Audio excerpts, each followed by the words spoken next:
Во Министерството за финансии денеска беа потпишани договорите со Светската банка за заем од 83 милиони евра за реализација на експресниот пат Ранковце-Крива Паланка. Изградбата треба да почне на пролет и да заврши за 3 години, односно до крајот на 2019 година.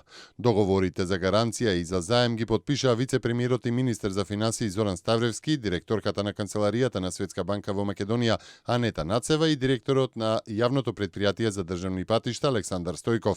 На потпишувањето на договорите присуствуваа и вице-премиерот за економски прашања Владимир Пешевски и министерот за транспорт и врски Владо Мисајловски. Со потпишувањето на овој договор станува реалност експресниот пат од Ранковце до Крива Паланка, пат од исклучително големо значење за граѓаните од североисточниот дел на Македонија, но и за сите граѓани што патуваат кон Бугарија, бидејќи ќе се изгради нов, модерен пат со по 2 ленти од двете насоки и кој ќе овозможи побрз и побезбеден проток, изјави по потпишувањето вице-премиерот Ставревски.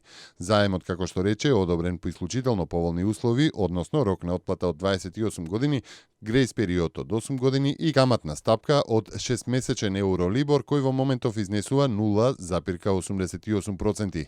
За министерот за транспорт и врски Владо Мисајловски, со овој проект владата покажува дека го задржува континуитетот во изградбата на квалитетна инфраструктура. Представникот од Европската комисија Питер Ван Хауте очекува договорот за новите изборни правила согласно договорот од пржинот да бидат договорени досна вечерва или рано наутро.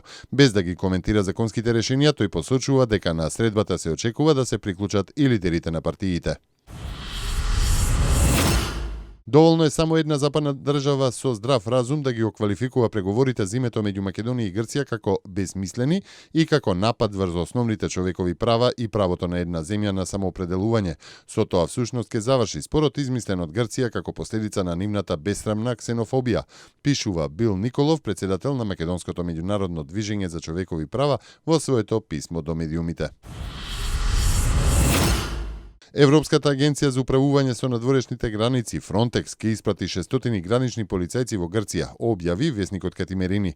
Се планира Фронтекс да испрати уште вкупно 775 полицајци во Италија и во Грција, што е најголемиот трансфер на полициски сили во историјата на организацијата. Вработените ќе се занимаваат главно со регистрација на бегалците и ќе ги наблюдуваат копнените и морските граници на двете земји. Од почетокот на годинава во Европа преку Средоземното море пристигнале 557.899 мигранти и бегалци, соопшти Меѓународната организација за миграција. Најголемиот број мигранти и бегалци прифатила Грција 421.341, а во Италија пристигнале 133.451 лице. Проценките на Турција се дека уште околу 3 милиони бегалци би можеле да пристигнат во Европа од сирискиот град Алепо и околината, а никој нема намера да ја помогне на Европа, изјави денеска председателот на Европскиот совет Доналд Туск. Турција ја предупреди Унијата за големиот број потенцијални бегалци од Сирија, додека европските земји се борат со најголемата бегалска криза во последните неколку децении.